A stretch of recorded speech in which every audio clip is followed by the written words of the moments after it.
Gold, trusted gold buyers. మీరు తాకట్టు పెట్టిన బంగారాన్ని విడిపించి ఈ రోజు ఉన్న మార్కెట్ ధరకు కొనబడను. ఎందుకండి తలదించుకుంటున్నారు? వాళ్ళు అడిగిన ప్రశ్నకు మీ దగ్గర సమాధానం లేక, సమాధానం చెప్పే ధైర్యం లేక,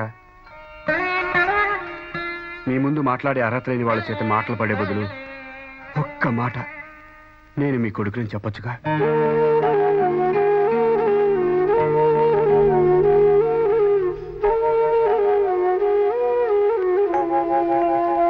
తల్లి వేరు లేని చెట్టన్నా, తండ్రి పేరు తెలియని కొడుకన్నా అందరికీ అలిసే సార్. ఒక్కసారి నా స్థానంలో నిలబడి ఆలోచించండి. మీ కొడుకుగా గుర్తింపడానికి నేను ఎందుకు ఇంత తాపత్రయపడుతున్నాను మీకే తెలుస్తుంది.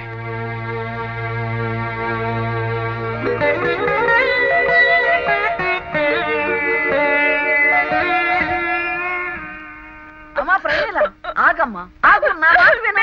పెద్దదాన్ని నా మాట విను. నేను మామయ్యతో మాట్లాడతా. నేను ఎందుకు ఉండాలి? చిన్నప్పటి నుంచి మావయ్య కూడా నన్ను కోపడలేదు. అలాంటిది ఎవడో ఊరు పేరు లేని వాడు వచ్చి నన్ను కొడితే ఇంకా నేను ఇంట్లో ఎందుకు ఉండాలి పెద్దమ్మా? ఉండక్కర్లేదు. సైదులు బాబు, ప్రమేల్ని స్టేషన్ దగ్గర దింపేసిరా. అలాగే బాబు. అన్నట్టు నువ్వు వెళ్ళేది రైలుకా బస్కా? లోపలికి. ఇంట్లోంచి వెళ్ళిపోతున్నావుగా? నా ఇల్లు నా ఇష్టం. వెళ్ళాలనుకున్నప్పుడు వెళ్తాను, ఉండాలనుకున్నప్పుడు ఉంటాను. అయినా నీలాంటి పనోళ్ళకి సమాధానం చెప్పాల్సిన అవసరం నాకు లేదు. నన్ను కొడతావా? పనోడు పాలేరుడు అంటే పాతేస్తాను. మొన్న కొట్టకపోయినా కొట్టానని మీ మావయ్యతో చెప్పావు. అందుకే ఈ రోజు నిజంగా కొట్టా. వెళ్ళి నీ దిక్కుల జడ చెప్పుకో. నోరు ముసుగు లోపలికి వెళ్ళు. వెళ్ళా సైదులు. నమస్కారం. ఈ రోజు వార్తల్లోని ముఖ్యాంశాలు: సూర్యదేవర వరప్రసాద్ గారి దగ్గర నుండి పార్టీ పగ్గాలని మన యువ నాయకుడు ఆనంద్ గారు స్వీకరించారు. పదవిలోకి రాగానే ఆయన ప్రజలతో మాట్లాడుతూ ఆయనతో తేడాలుస్తే తోలు తీస్తానని, చెమడాలు ఒడుస్తానని, పేగులు తోడేస్తానని ఆప్యాయంగా హెచ్చరించారు. ఈ వార్తలు ఇంతటితో సమాప్తం. సెలవు.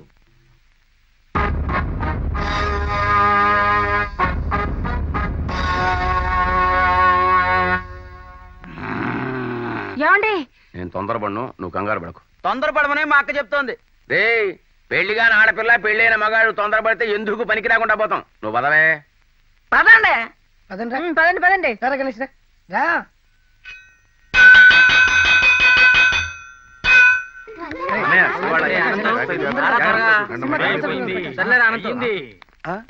కార్లు రే సైజులు సైజులు. ఏంటండి? రైల్వే స్టేషన్ లో లాగా గంట కొట్టిన గంట గాని కార్లు రావా? వాడెన్ని గంటలు కొట్టినా మీరు ఎన్ని గంటలు వెయిట్ చేసినా కార్లు రావు. ఎందుకు రావు? ఎందుకంటే ఒక్కొక్కళ్ళు ఒక్కొక్క కారులో వెళితే ఒళ్ళు కొవ్వెక్కి కొట్టుకుంటున్నారని ఈ రోజు నుంచి అందరికీ కలిపి ఈ వ్యాన్ సెట్ చేశా. ఇక నుంచి మీరందరూ దీంట్లోనే వెళ్ళాలి. ఈ కుక్కల బండిలోనా? ఆ మాట గట్టిగా అనుకో. విశ్వాసం లేని మీరు ఈ బండిలో ఎక్కుతున్నారని తెలిస్తే ఆ కుక్కలు మళ్ళీ ఈ బండిలోకి ఎక్క. వ్యాన్ కింద పడి చావని వస్తాను కానీ లోపల మాత్రం ఎక్కను. ఎక్కరా? ఏంట్రా మన్నెని పట్టుకుని ఒరేగి అంటున్నావు? మీకు సపరేట్గా చెప్పాలా? అక్కడే రండి రండి.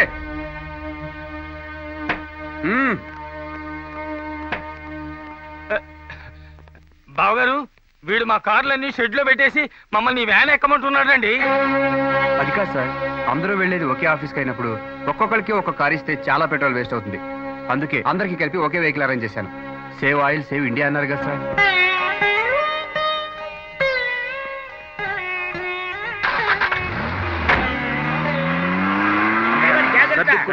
ఎక్కడే రోజులు బాగున్నాయని రెచ్చిపోకు. ఏంటి బాబు? బాబేరా, మాకు టైం వస్తుంది. మూసుకొని కూర్చోండి. అలా డోర్ మూసుకొని కూర్చోమన్నానండి. ఎక్కడ వేస్ట్ కోసం ఎక్కువని కొందరు దింపేసి వచ్చాయి. కూరగాయలకు తీసుకెళ్ళాలి బండి. చూసావా అక్క, ఈ వేళ సేవ్ ఆయిల్ అన్నాడు. రేపు వంటంతా మొత్తం ఒకే స్టవ్ మీద చేయమంటాడో ఏమో. ఏం చేస్తామే, కలికాలం. పదండి లోపల. అది బావా పదా. అనంత్,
చూశావా లక్ష్మి మన అబ్బాయిని? వాడు నా కంపెనీకి జూనియర్ ఎండి అట. ఎవరు లెక్కలు సరిగ్గా చూపించకపోయినా డిస్మిస్ చేస్తాట. ఎక్కడికి పోతాయి నా పోలికలు? సూర్యదేవర వంశంలో పుట్టాడు కదా.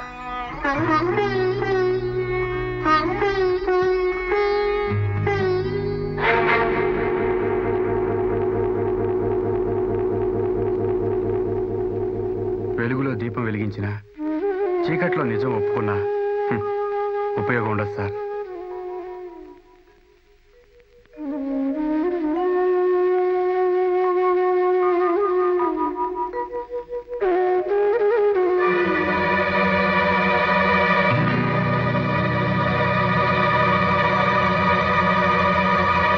పరువుకి శ్రద్ధాంజలి ఘటిస్తున్నారా? రోజుకి 100 సార్లు నా పరువు, నా ప్రతిష్ట, నా వాళ్ళు అంటూ ఉంటారు కదండి. మరి మీ ఇంట్లో వాళ్లే మీ ఇంటిని దోచుకోవడమేనా మీ పరువు? నెల సరుకులు నమ్మినట్టు మీ ప్రతిష్టని వెలకట్టి అమ్మేసే వీళ్ళు మీ వాళ్ళు. ఈ ఇంట్లో వాళ్ళంతా మీ క్రమశిక్షణ పాటించి బతకట్లేదు సార్. ఇక్కడి నుంచి తప్పించుకు పారిపోలేకుంటున్నారు. ఒక్కసారి మీరు మీ పెద్దరికాల నుంచి తప్పుకుంటే మీ సూర్యదేవర వంశ గౌరవాన్ని సూర్యుడు అస్తమించే లోపు సర్వనాశనం చేస్తారు. ఇంకా ఎందుకండి బంజరు భూమికి కంచి కట్టి కాపలా కాస్తారు? దున్నేవాడిలో సత్తా ఉంటే చెమట చుక్కలే వర్షంలా మారి బంజరు కూడా బంగారం అవుతుంది. ఒక ఉప్పిన వచ్చిందని ఊరు, ఒక వేసవి రాగానే ఏరు భయపడం. అలాగే వాళ్ళు ఒక తప్పు చేసినంత మాత్రాన నా కుటుంబం కూలిపోతుందని బాధపడే మనిషిని కాను నేను. వాళ్ళకి మరో అవకాశం ఇచ్చి చూస్తాను. మరి అలాంటి అవకాశం నాకెందుకు ఇవ్వరు? తప్పు చేసిన వాళ్ళని క్షమించి నీడనిస్తానంటున్న మీరు ఏ తప్పు చేయని నన్ను మీ కొడుకు ఒప్పుకోలేరా? మీరు ఒప్పుకోరు. అయినా తప్పు మీది కాదు సార్, మా అమ్మది. వీరులైన కొడుకులు 100 మంది కంటే ధర్మాత్ముడైన వాడు ఒక్కడున్నా చాలని కోరుకుందట గాంధారి. అలాగే మా అమ్మ కూడా నా కొడుకు తండ్రి ప్రేమ పొందగలిగే అదృష్టవంతుడు కావాలని కోరుకునుంటే బాగుండేది నాన్నగారు.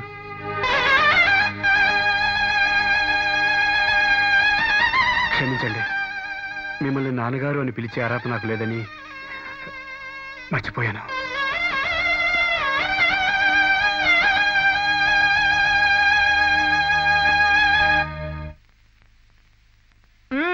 చేసిందంతా చేసి ఇద్దరు ముంగిలాగా కూర్చున్నారు. పదండి అన్నయ్య దగ్గరికి. కదలరే, మీకు సపరేట్ గా చెప్పాలా?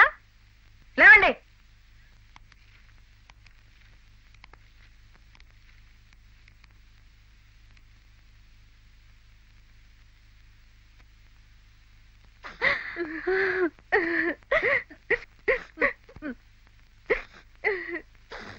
సరుకులు అమ్మడంలో మాకేమి సంబంధం లేదన్నయ్యా.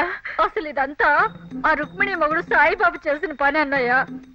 మొన్న రాత్రి వాడు సరుకులు చేరేస్తుంటే వీళ్ళిద్దరు చూసి ఆపబోయారంట. దానికి వాడు తుపాకీ తీసి తనకు అడ్డొచ్చినా ఈ విషయం ఎవరికన్నా చెప్పినా కాల్చి పారేస్తాన్ని బెదిరించా అంటానయ్యా. చెప్తాను. చూసిన తప్పుని చెప్పకపోవడం తప్పు చేయడం కన్నా పెద్ద తప్పే. దానికి మీరు ఏ శిక్ష చేసినా భరిస్తాం బాబు గారు. నువ్వు ఇలా కోపంగా ఉంటే మేం భరించలేమన్నయ్యా. అవునన్నయ్య, వీళ్ళని క్షమించు. నేను చెప్పానుగా మా అన్నయ్య మనసు వెన్నని. పదండి. రాక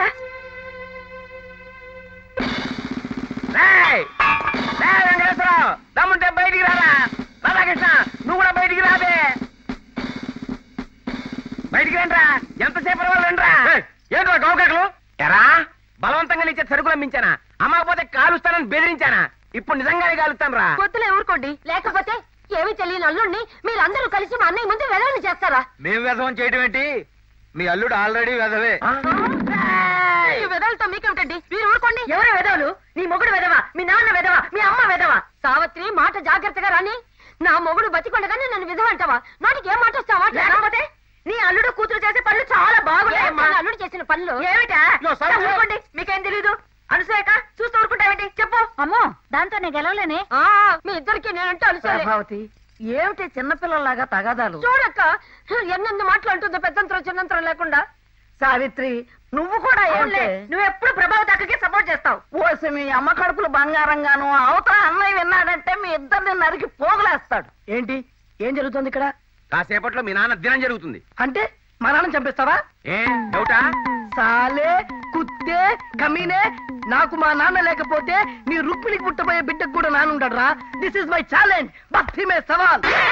రుక్మిణి కడుపా? నాకా? నేనేదో డైలాగ్ లో పవర్ కోసం అంటే మీరు అదే నిజం అనుకుంటారేంటి? ఓ సంతేనా? మీ కొట్టకు నేను పెద్ద కొట్ట చేయకపోతే నా పేరు సాయిబాబే కాదు. తొడలు మాకు ఉంటే మేము కొట్టగలం. నాకున్నాయిగా, నేను ఏంట్రా నువ్వు కొట్టేది? చాలా వరకవయ్యా, అల్లుడు కదా అని మర్యాద ఇస్తుంటే తుప్పు పట్టిన తుపాకీ ఎగబడతావు. నా తుపాకీ తుప్పట్టిందా? ఒక్కసారి పేల్చారు చేసింది. అందరూ చేరి ఇల్లు బజార్ చేశారు. జరిగిన నిర్వాహకం చాలు గాని ఇక లోపల పదండి. పదండ్రా, మీరు రండి రండి. అమ్మారా పర్వాయా, పరిగెత్తమాకండ్రా, పడిపోతారు గాడిదెల్లారా. అమ్మా, ఎవరైనా సవరానికి నల్ల కుచ్చు పెట్టించుకుంటారు గాని నువ్వేంటి ఎర్ర కుచ్చు పెట్టించా? తలకాయ, ఇది సిలుకు సవరమే. మా పెళ్ళైన కొత్తల్లో కొన్నా. అప్పట్లో ఎర్రదారం పెట్టడమే ఫ్యాషన్ తెలుసా?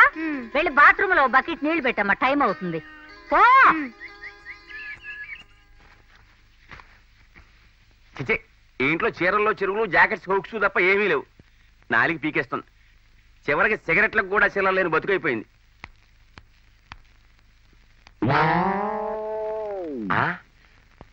ఆహా బొచ్చు, ఇవాళకి ఇదే మన ఖర్చు. సవరాలు కడతాం, సవరాలు అమ్ముతాం. కుంకుమ బట్లు, రిబ్బన్లు, గిలగచ్చగాయలు, బాబు సవరాలు ఆగవే. ఏటి కావాలి బాబు? సవరాలు ఎల్లాంటి సవరం కావాలి? నలుపా తెలుపా, పొడుగా పొట్ట, సన్నమా లావా? ఏ టైప్ హెయిర్ కావాలి? Silk hair. ఎంత పొడుగు ఉండాలి? ఎంత అవుద్ది? 250 అవుద్ది. ఇచ్చే మాట చెప్పు. ఇచ్చే మాట చెప్పే మాట మన దగ్గర ఉండదు. ఒకటే మాట ఒకటే రేటు. అదే సవరం నేను 150కి అమ్ముతాను. మరి సవరాలే మీ వాడికి సవరాలు అమ్ముతాయంటే అంటే మావిడ మొక్కుకుని తిరుపతికి వెళ్ళి గుండు గీయించుకుంది. జుట్టుంటే సవరం కావాలి కానీ గుండు అయితే ఎందుకు? ఎగస్ట్రాగా ఉంది కదా అని అమ్మేస్తాను. ఎంత ఇస్తావు? 100 ఇస్తాను. సిల్క్ టైప్ అయ్యా? ఏ టైప్ అయినా వచ్చే కదయ్యా. 125 చేసుకో. సారీ. సరే 7.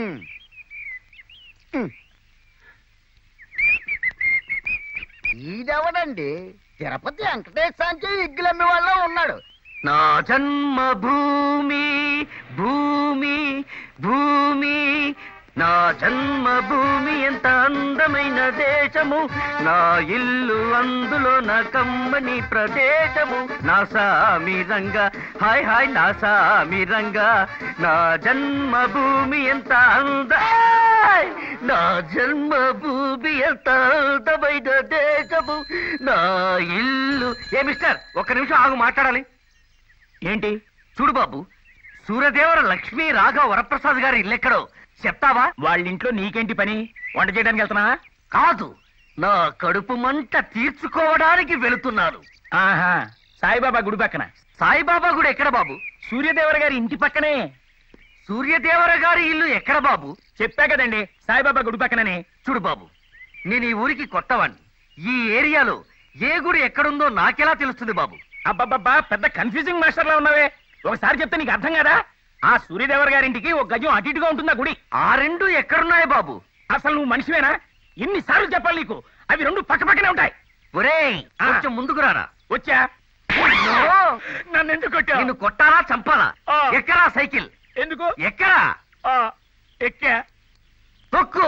ఎక్కడికి? నువ్వు చెప్పిన చోటికి. నాకేం గుర్తులేదు. పదరా, కొట్టి వెధవా.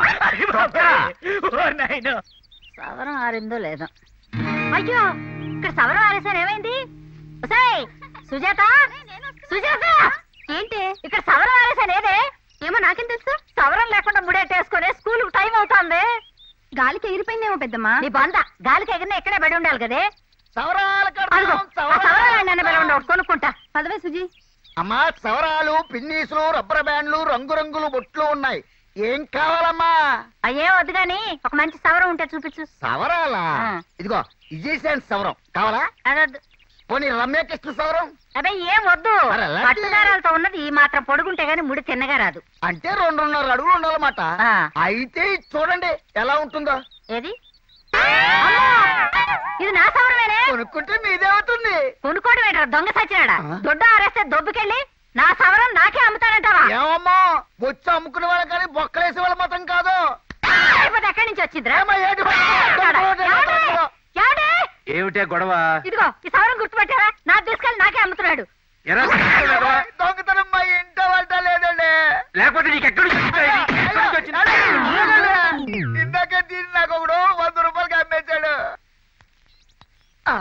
ఏండి ఆడేనండి నాకు సౌరం ఉంది. అవ్వా. ఏండి ఏండి ఏండి ఈడేనండి నాకు అమ్మింది. నాకు బొమ్మ పెట్టే బొచ్చు మీద ఒట్టు. ఏం జరిగింది? చేచి ఆడాళ్ళ సవరాలు దువ్వెన్లు అమ్ముకు బతికే బతుకు కూడా ఓ బతికేనా? ఏ నూతులో అన్నా పెడి సావచ్చుగా. ఏంటి నేను మీ సౌరం అమ్మేనా? ఎవడా చెప్పిన కుక్క? నువ్వే కదయా మా ఆవిడ మొక్కుని తిరుపతిలో గుడ్డు గీయించుకుంది. దానికి సౌరంతో అవసరం లేదని చెప్పి నువ్వు ఎవడు చూసి ఎవడనుకున్నావు? నేను సౌరం తీసుకొని మళ్ళీ కనిపించిన కాలు కొడతా. స్కూటర్లు అడుక్కునే అల్లుళ్ళని చూసాం గానీ సవరాలు దొంగిలించి అమ్ముకునే వాళ్ళు ఇక్కడే చూసాం. వీళ్ళ బతుకులు చాడా. సైనికుల మీద సవరాలు దొంగతామంట కట్టాక ఈ కొంపలో ఒక క్షణం కూడా ఉండదు. అట్లా ఓడి పౌరుషాలకు ఏం తక్కువ లేదు. బంగారం దొంగతనం చేసామన్నా పెద్దగా ఫీల్ అయ్యేవాడిని కదా. ఆఫ్టర్ ఆల్ బొచ్చు దొంగతనం చేసామన్నారు. ఇంతకన్నా అవమానం ఉంటుందా? నేను తిరిగి మిలిటరీకి వెళ్తున్నాను. దేశమాత నా సేవల కోసం ఎదురు చూస్తోంది. సైన్యం నా సెల్యూట్ కోసం తహతహలాడుతోంది. నా ఒళ్ళంతా ఆవేశంతో ఉప్పు పొంగుతోంది. నా కాళ్ళు చెట్లు వణికిపోతుంది.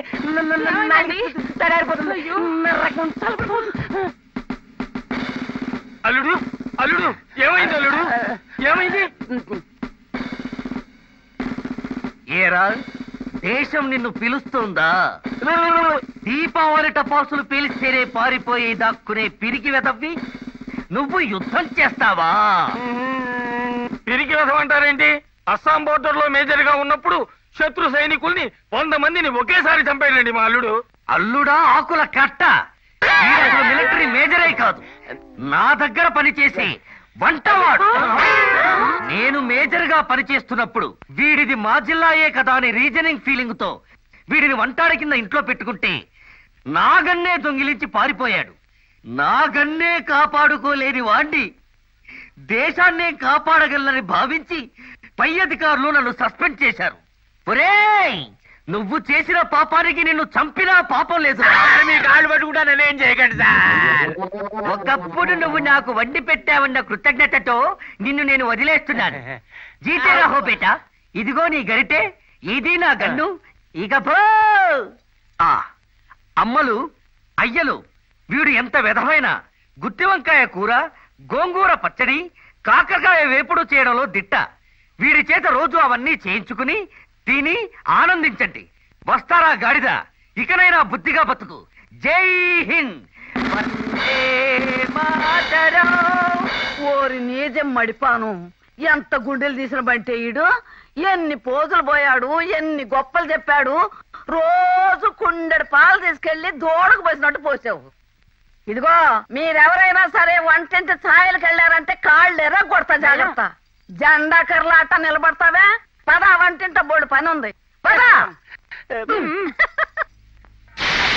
అని అడ్డబడి తట్టింది. ఎంతే పెడతావు కానీ శనగ ప్రమేలా దగ్గొస్తుంది. ఇలా తింటే కూరలకు మిగలదు. ఆ, నువ్వు మాత్రం తినొచ్చు, ఇంట్లో ఎవ్వరు తినకూడదు. తీపి కొంచెం తగ్గిందమ్మా. ఇంకో వీసుడు బెల్లం పడేస్తే పూసేంతక్క పాయసంలా ఉంటుంది. ఇదిగో చూడు, ఏది తగ్గితే అది పడేసుకో. మాకు మాత్రం రుచిగా ఉండాలి. అలాగే అలాగే. వచ్చిన కొత్తలో ప్రతి వంటకి వంకలు పెడుతున్నప్పుడే అనుకున్నాను మీరు మిలిటరీలో పట్టింది గన్ను కాదు గరిట. అత్తయ్య, మన రుక్మిణికి మిలిటరీ వాడు కాకపోయినా మిలిటరీ హోటల్ వంటవాడు దొరికాడు. ఎంతసేపు నవ్వులైనా పని చేయడం ఏమైనా ఉందా? ఓ పక్కన క్యాబేజీ ఉడికిపోతుంది, కొబ్బరి తురడం అవ్వలేదు, పులుసు చివరిలోకి వచ్చింది, పోపు రెడీ కాలేదు. ఒక్కళ్ళు చెప్పిన పని చేయరు. రుచి తక్కువైతే మాత్రం ప్రతి వాళ్ళు నన్ను అనేవాళ్లే. అవును అంటావయ్యా, ఏమిటి? ఎక్స్క్యూజ్ మీ, చిన్నయ్య గారు తలంటు పోసుకోవాలంట. వీపు రుద్దటానికి అర్జెంట్ గా ప్రమీల గారిని పంపించమన్నారు. మొన్న ఒకసారి చెప్పాం, ఇంకా అర్థం కాలేదా? తొందరపడకక్క. మొన్న మనం ప్రమేయం పంపలేదని అన్నయ్య దగ్గర మన వాళ్ళందరినీ దొంగల కింద నిలబెట్టాడు. అవునే, ఈసారి ఇంకేం చేస్తాడో? ఆహాహాహా. ఎంత ముందు చూపో. నువ్వు వెళ్ళి ఆ వీపేదో కళ్ళు మూసుకొని రుద్దు చేయమ్మా. వెళ్ళమ్మా. తప్పదా పెద్దమ్మా? మా కోసం వెళ్ళమ్మా, లేకపోతే ఇంకేం గొడవ చేస్తాడో ఏమో. అవునమ్మా, వెళ్ళమ్మా, వెళ్ళు. నా బంగారు కదూ, వెళ్ళమ్మా, వెళ్ళు. Very good. పరాయి మగాడి వీపు రుద్ది నువ్వు చేస్తున్న ఈ త్యాగం చరిత్రలో చిరస్థాయిగా నిలిచిపోతుంది తల్లి. తొందరగా వచ్చాయమ్మా, మీ ఇల్సడి మీరు పనులుగా. మన పెళ్ళాలను కూడా మనం అంత ధైర్యంగా గదులోకి తీసుకెళ్లి తలుపులు వేసుకోం. చివరికి సూర్యదేవర వరప్రసాదరావు గారి ఇల్లు లాడ్జ్ లాగా తయారైపోయింది. నోరు మీవయ్యా. ఏ అతను అనే దాంట్లో తప్పే ఉంది. ఇవాళ అమృతాంజం రాయడానికి మన ప్రమేయాల గదికి పంపమన్నాడు. రేపు మరేదో అంజనం రాయడానికి మీ అమ్మాయినో వదిన గారి అమ్మాయినో గదికి పంపంటాడు. పంపనంటారా అనే ధైర్యం మన.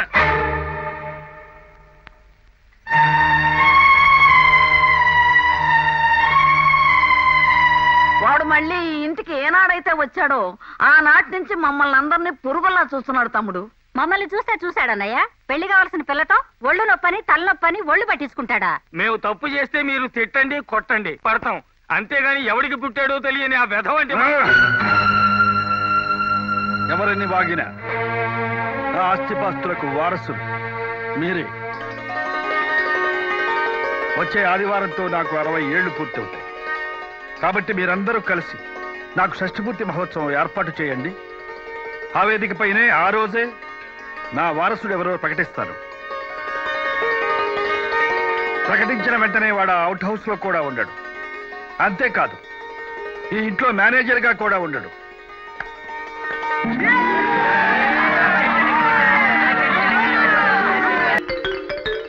అల్లుడు, పాయసంలో జీడిపప్పు ఎక్కువ వేసావా? బావగారికి జీడిపప్పు అంటే ప్రాణం. అయ్యో, పాయసంలో జీడిపప్పు తప్ప ఇంకేమీ కనపడవు మావయ్య. నువ్వే తినేస్తే ఇంకా మా అన్నయ్యకి పదండి. త్వరగా రండి, త్వరగా రండి. అమ్మ ఒక అరిసియవే. ఎప్పుడు నీకు తిండి కూడావే. అన్నయ్యకి అరసలంటే ప్రాణం. త్వరగా రండి, త్వరగా రండి. రండే, ఏమిటా పెళ్లి నడక, తొందరగా రండి. ఏమిటి హడావిడి? ఎక్కడికి?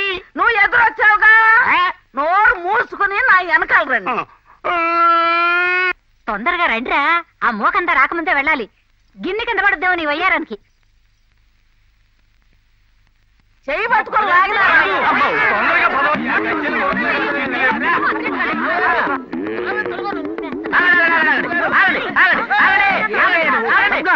ఏమిటారు నువ్వు? మా అన్నయ్య చూడడానికి మేము వెళ్తుంటే మధ్యలో డాన్స్ చేస్తున్నావు.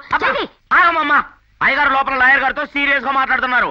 ఈ లోపల పురుగును కూడా రానియొద్దని స్ట్రిక్ట్ గా ఆర్డర్ చేశారు. లోపలికి బాబాయ్ గారికి గట్టి పాయసం పెట్టి వచ్చేస్తా. తమరు అయ్యగారి నోట్లో గరిట పెడితే అయ్యగారిని పిర మీద వాస పెడతారు. ఎలా తప్పక ఓరి జమ్మడి పాను, మా తమ్ముడికి నోరారా తీపి కూడా కనిపించుకోనివా? మీరు వారికి ఎన్ని పెట్టినా వారు ఒక్క సంతకమే పెడతారు.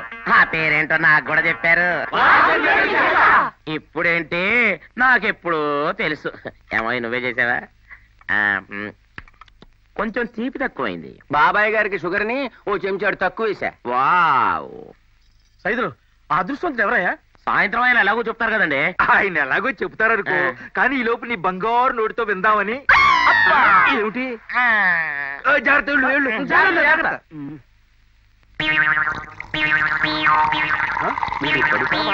ఎంతసేపు వస్తున్నాడు?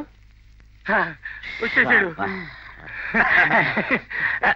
ఆ వారసుడు ఎవరో చెప్పరా? అయ్యో, నీళ్లు బయట మర్చిపోయానండి. ఈ మాత్రం దానికి నువ్వు వెళ్ళాలా? అల్లుడు, నువ్వు వెళ్ళి బాత్రూమ్ లో నీళ్లు పోసిరా. నేనా? పోసిరావయ్యా, వెళ్ళు. ఆ వారసుడు ఎవరో చెప్పరా మగడా? ఆ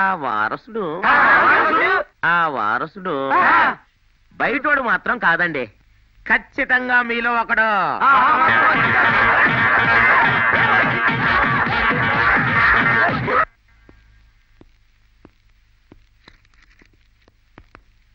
ఏం గొడవ చేసేవయ్యా? పెద్ద ఆయన అంత మండి పడుతున్నాడు నీ మీద.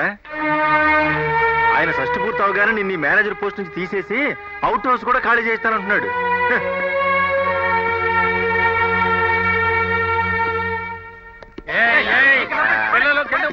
అల్లుడు, ఏమిటి పడుకోవటం? టైం అవుతుంది.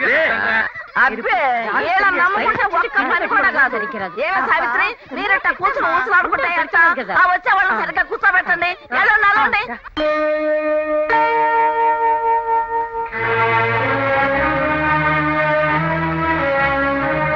Happy returns of the day.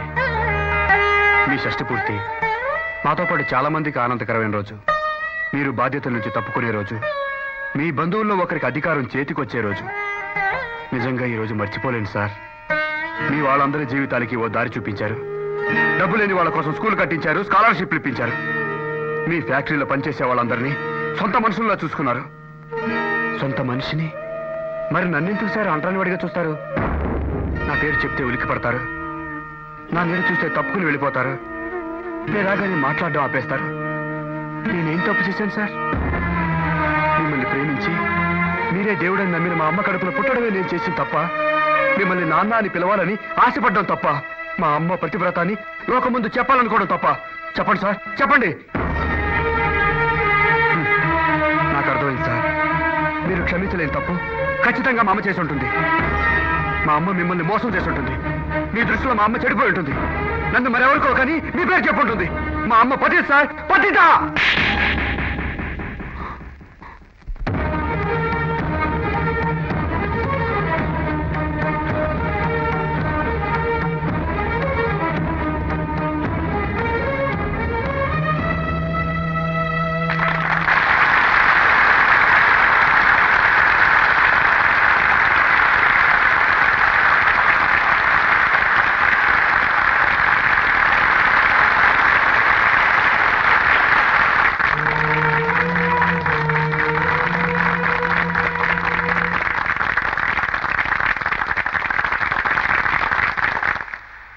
సంవత్సరాల పరిపూర్ణమైన జీవితాన్ని అనుభవించి 61వ సంవత్సరంలో అడుగు పెట్టబోతున్న శ్రీ వరప్రసాద్ గారికి శుభాకాంక్షలు.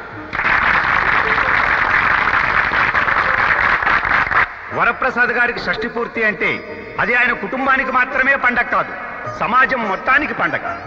మంచికి మానవత్వానికి పండగ. ఆడపిల్లకి ఎక్కువ కట్నం ఇచ్చారనే కోపంతో తన తల్లిదండ్రుల్ని బయటకు గంటేసే అన్నదమ్ములున్న ఈ రోజుల్లో తన చెల్లెళ్ల కోసం తన జీవితాన్నే త్యాగం చేసిన ఘోటక బ్రహ్మచారి మన సూర్యదేవర.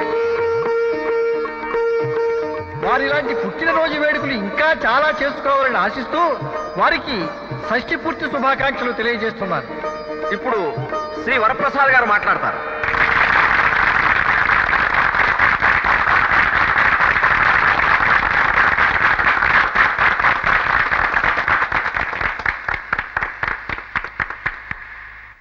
అందరికీ నమస్కారం. ఇప్పుడు మాట్లాడిన వారందరూ నా పుట్టినరోజు మంచికి మానవత్వానికి పుట్టినరోజుని, మీ అందరికీ స్ఫూర్తి అని ఏవేవో చెప్పారు. కానీ వారు చెప్పినంత, మీరు అనుకున్నంత గొప్పవాణ్ణి కాదు. నేను ఒక మామూలు మనిషిని. నాలోనూ బలహీనతలున్నాయి. నేనెన్నో తప్పులు చేశాను. కొంతమందిని బాధ పెట్టాను కూడా.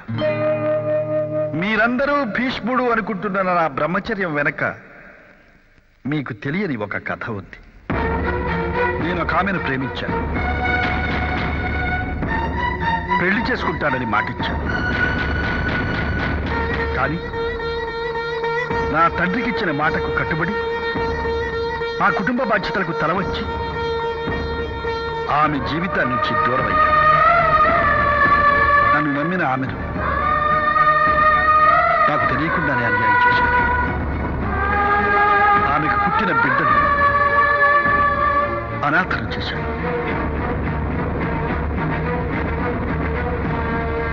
అయితే నేను చేసిన తప్పుకు నష్టపరిహారం అనండి, ప్రాయశ్చిత్తం అనుకోండి, ఏమనుకున్నా సరే మళ్ళీ నా జీవితంలో పెళ్లి అనే భావం రాకుండా ఒంటరిగా బ్రతుకుతాను. ఇన్నాళ్లకు నా కొడుకు తిరిగి వస్తే ఆప్యాయంగా కౌగిలించుకోవడానికి ఆలోచించాను. ఇన్నాళ్లుగా లేని కొడుకుని వీడు నా బిడ్డ అని అంటే నా వాళ్ళేమనుకుంటారో, మీరేమనుకుంటారో అన్న సందేహంలో పడ్డాను. ఆ ఆలోచనే తప్పు అన్న నిర్ణయానికి వచ్చి ఈ సంతోష సమయంలో నా అంతరాత్మ సాక్షిగా నిజం చెబుతున్నాను.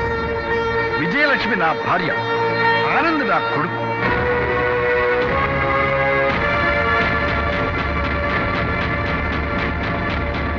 బాబు ఆనంద్,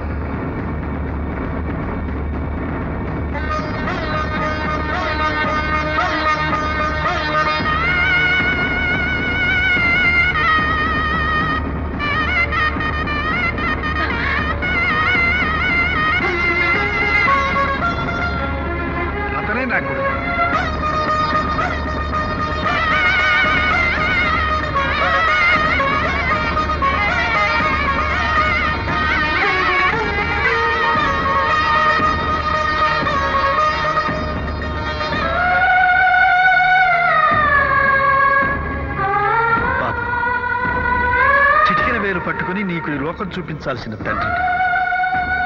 ఇన్నాళ్ళు పరువు ప్రతిష్టల్ని పట్టుకు వేలాడి నీకు మనోవేదన మిగిల్చారు. తండ్రంటే చిన్నప్పుడు చేతిలో ఆటబొమ్మల, ఊహ తెలిసాక చదువు నేర్పే పుస్తకంలా, వయసొచ్చాక జీవితంలో ఎలా బ్రతకాలో తెలిపే మార్గదర్శకుడిలా ఉండాలంట. గోరుముద్దలు తినిపించని తల్లి, గుండెల మీద వేసుకొని పెంచని తండ్రి, తలకొరివి పెట్టని కొడుకు ఉన్నా ఒకటే, చచ్చినా ఒకటి. ఆనంద్ నా రక్తం పంచుకు పుట్టిన బిడ్డ అని చెప్పడానికి నేను ఎంతో గర్వపడుతున్నాను. ఇక నుంచి సూర్యదేవర కుటుంబానికి, ఈ వంశ పరువు ప్రతిష్టలకు, ఆచారాలకు, సంస్కృతికి నా కొడుకే వారసుడు.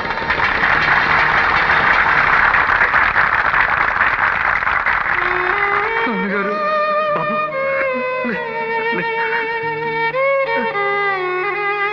నాన్నగారు, బాబు, నాన్నగారు. అన్నయ్య ఇంత ఘోరం చేస్తాడని కల్లో కూడా అనుకోలేదక్క. షష్ఠిపూర్తి రోజే ఈ ఇంటి కీర్తిని మంట కలిపాడు. అవ్వా 60 ఏళ్ళు మీదికొచ్చాక అక్రమ సంబంధం గురించి స్టేజెక్కి చెప్తాడా? సిగ్గున్నవాడైతే ఇలాంటి వెధవ పని చేసేవాడే కాదు, రేపు నలుగురిలోనూ తలెత్తుకుని ఎలా తిరగాలో అర్థం కావటం లేదు. ఇన్నాళ్ళు ఫలానా సూర్యదేవర వారి ఆడపడుచులు అంటే అందరూ చేతులెత్తి దండం పెట్టేవాళ్ళు. ఈ రోజు జరిగిన దానికి రేపటి నుంచి మీద చేయి వేయకుండా ఉంటే అంతే. ఇంకా ఎందుకులే గౌరవాలు, నీతి జాతి గాలి కొదిలేసి ఎవరితో పడితే వాళ్ళతో తిరిగే వాడికి మర్యాదలు ఎందుకు? అన్నయ్య అన్నయ్య అని ప్రేమగా నీకు షష్టి పూర్తి చేద్దాం అనుకున్నందుకు మాకు తగిన శాస్త్రీ చేశావు. నీ పద్ధతులు క్రమశిక్షణ చూసి నువ్వేదో పెద్ద మహానుభావుడు అనుకున్నావు, కానీ ఈ రోజు నిన్ను మామూలు మనిషిగా చూడడానికి కూడా పనికిరావని తేలిపోయింది. ఇలాంటి వాడిని అన్నయ్య అని పిలిస్తే రాక్షసుని రాముడన్నంత పాపం. ఎవరి గురించా మాట్లాడుతున్నావు? తోడబుట్టిన వాళ్ళ కోసం తన సుఖాన్ని వదులుకున్న ఈ మహానుభావుడి గురించా? ప్రతివాడు నేను నా పెళ్ళం పిల్లలు బాగుంటే చాలనుకునే ఈ రోజుల్లో చెల్లెళ్ళు, వాళ్ళ మొగుళ్ళు, వాళ్ళ పిల్లల జీవితాలు బాగుండాలనుకునే ఆ ఉత్తమున్నా మీరు నిందించేది? ఆయన ఏం తప్పు చేశారని మీ అందరూ నిలదీస్తున్నారు? మీకు తెలియకుండా ఎవరినో పెళ్లి చేసుకున్నారనేగా? అంటే మీకు సంసారాలు కావాలి, మొగుళ్ళు కావాలి, పిల్లలు కావాలి. ఆయన మాత్రం మీ అందరి కోసం ఒంటరిగా మిగిలిపోవాలి, అంతేగా? మనందరి కోసం గుమ్మంలోకి వచ్చిన కొడుకుని కూడా గుమస్తాలా చూశాడే మీ అన్న. ఆయన రక్తం పంచుకు పుట్టిన కొడుకుని ఆయన కళ్ళ ముందే రక్తం వచ్చేలా మనమంతా కొడుతున్నా మౌనంగా భరించాడు. మనం ఏమనుకుంటామోనని కన్నీళ్ళు కూడా రెప్పల కిందే దాచుకున్నారు. ఇంత వయసు వచ్చాక కూడా ఆయన ఇంకా మీకోసమే బతకాలా? ఇప్పటిదాకా ఆయన చేసింది చాలదా? ఏ అంతస్తు లేని మనందరికీ సంఘంలో గౌరవం కల్పించాడు. మీ చీరల దగ్గర నుంచి చంపిన వరకు అన్ని అమర్చి పెట్టారు. ఇంకా ఏం కావాలి? మీ గురించి మేం కూడా ఆలోచించినంతగా ఆలోచించాడే మీ అన్నయ్య. అటువంటి ఆదర్శమూర్తిని అపార్థం చేసుకుంటే మీకు పుట్టగతులు ఉండవు. పండి కిందకి, పండి.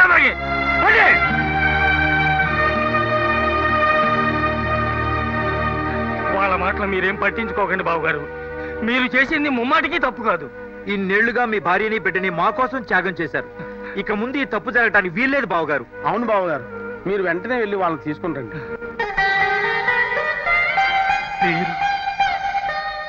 మీరు ప్రేమించడం తప్పు కాదు బావగారు, కానీ మీ ప్రేమని మాకెవరికీ తెలియకుండా దాచారు చూడండి, అది మాత్రం తప్పే. ఈ విషయం మాకు ముందే తెలుసుంటే మేమే స్వయంగా వెళ్లి అక్కయ్య గారిని చేరేసారలతో ఇక్కడికి తీసుకొచ్చేవాళ్ళం బావగారు. మేము ఎంతమంది ఉన్నా మీ భార్య పిల్లలకు సాటిరాము బావగారు. ఈ వయసులో ఖచ్చితంగా మీ మనసు తెలుసున్న మనిషి మీకు తోడుగా ఉండాలి. అల్లుడు, బావగారు మనందరినీ క్షమించారు. ఈ సంతోష సమయంలో తీపి తినిపిద్దాం. నువ్వు వెళ్ళి పాయసం తీసుకురా. వెళ్ళు. మీరు గదిలోకి పదండి బావగారు. మీ షష్ఠి పూర్తి రోజు చాలా ఆనందంగా గడపాలి, కానీ మా మూర్ఖత్వం వల్ల మీ సంతోషాన్ని పాడు చేశాం. కూర్చోండి బావగారు. అంతా మన మంచికే జరిగిందనుకుంది. మావయ్య, మీ శేష జీవితం భార్య పిల్లలతో తృప్తిగా గడపాలని కోరుకుంటూ ఈ తీపి తినిపిస్తున్నాం. మీరందరూ చూపించే ఆప్యాయత ముందు ఈ తీపి ఎక్కువ. మా ముసట కాదనకండి బాబాయ్ గారు. మావయ్య తీసుకోండి. అన్నయ్య, బావగారు, ఈ రోజు నుంచి ఆనందం మా ప్రాణంలా చూసుకుంటాం.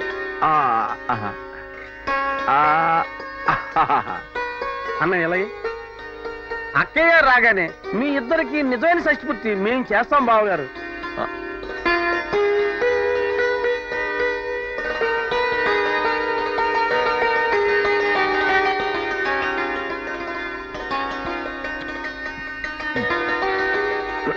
మెల్లిగా మెల్లిగా తినండి బాబు గారు.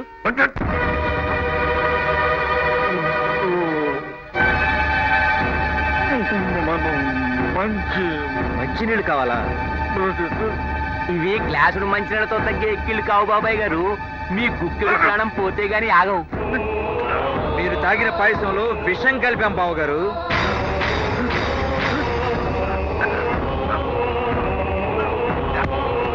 30 ఏళ్ల నుంచి నువ్వు పెట్టే మిర్చి రూల్స్ అన్నిటికీ తలంచి కుక్కల్లా నీ కాళ్ళ దగ్గర పడి ఉంటే 3 నెలల క్రితం వచ్చిన లోపలగాడికి ఆస్తి రాస్తావా? ఎవడో ఫోన్ కిస్కా కొట్టగాడి తీసుకొచ్చి నీ కొడుకంటే వాడికి మేము సెలవులు కొట్టాలా?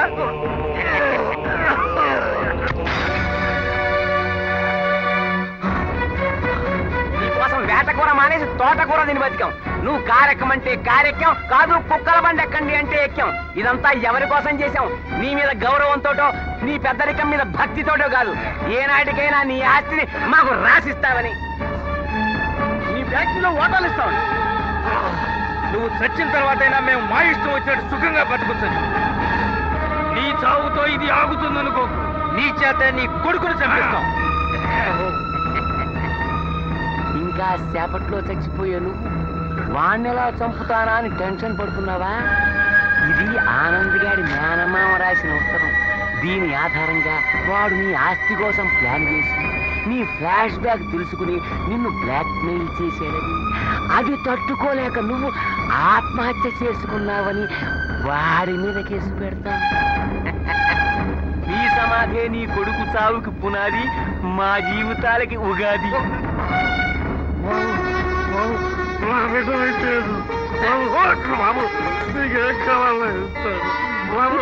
అనిపించేది నీ నోట్లోంచి వచ్చే రక్తం, నీ ఒంట్లోంచి పోయే ప్రాణం చూసుకో. ఎన్నాళ్ళు ఒంటరిగానే బతికాడు, చచ్చేటప్పుడు కూడా ఒంటరిగానే సావనివ్వండి. పదండి పోదాం.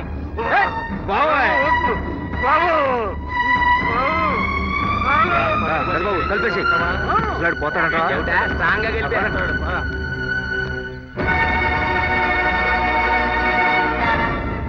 వరప్రసాద్ గారు లేరు, బయటికి వెళ్ళారు. కింద కారు ఉంది. అదే వేరే కార్లు వెళ్ళారు. అవునవును.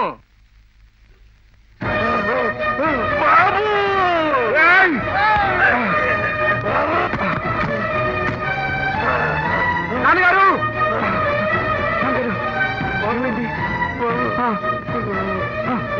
చెప్పండి, ఏమైంది?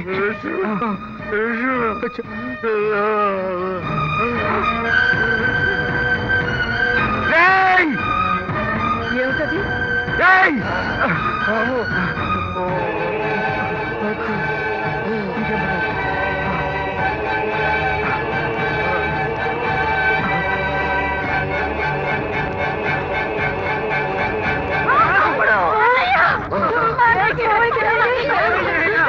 మా నాన్నగారికి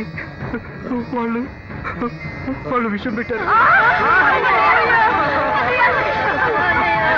దేవుళ్ళు లాంటి మనిషిని చంపాలనుకున్నారా? ఏ ఆస్తి కోసం మీరు ఆయన చంపాలనుకున్నారో ఆ ఆస్తి మీకే రాశాడు. తీసుకోండి. కన్న కొడుకు 2 ఎకరాలు ఇచ్చాడు. అది కూడా తను చనిపోతే తలకొరివి పెట్టడానికి ఖర్చు కింద ఇచ్చాడయ్యా. అలాంటి మనిషిని చంపి మీరేం బాగుపడతారు? ఛీ!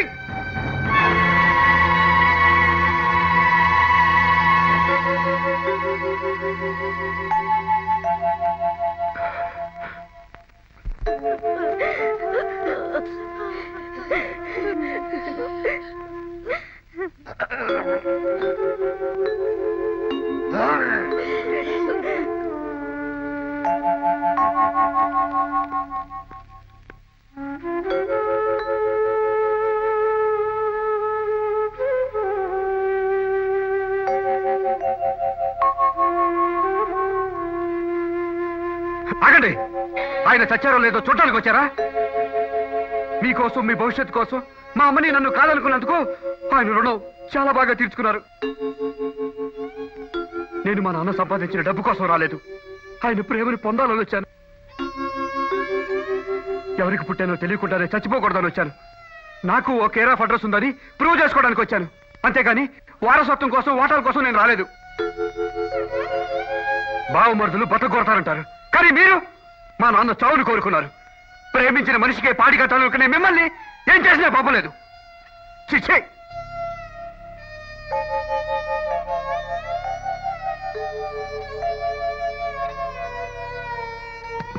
Doctor mister Anand is out of danger, మీరు వెళ్ళి చూడండి.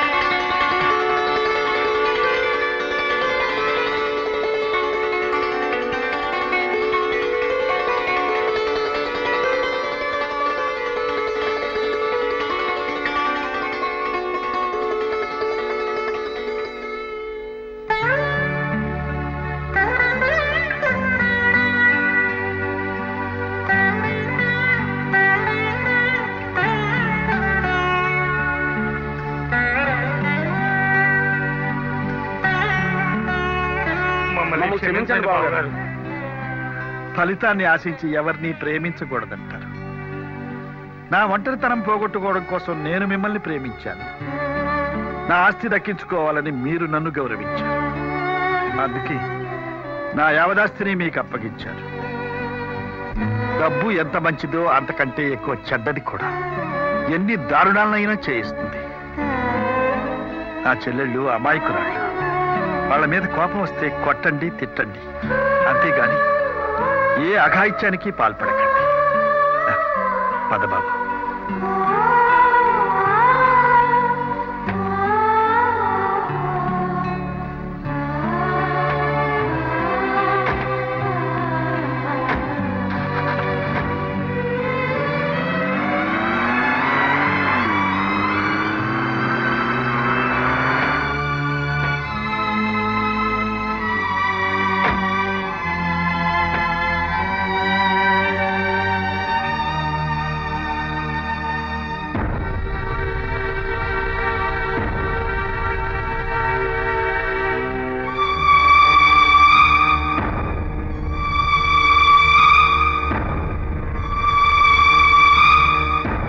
నాన్నగారు, అమ్మా,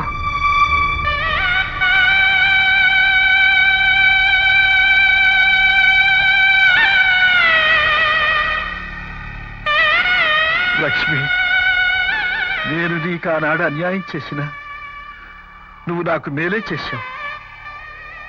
సమర్థుడు, బుద్ధివంతుడు అయిన మంచి కొడుకును కని ఈ వంశానికి వారసుని ఇచ్చావు.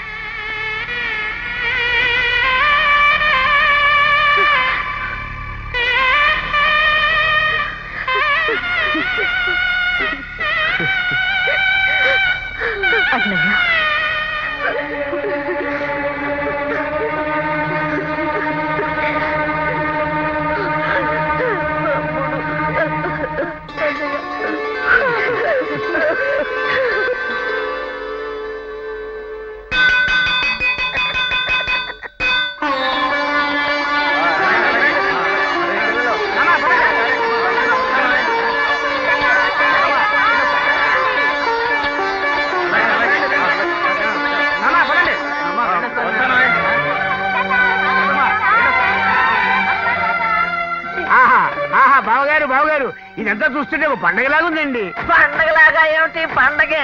ఓ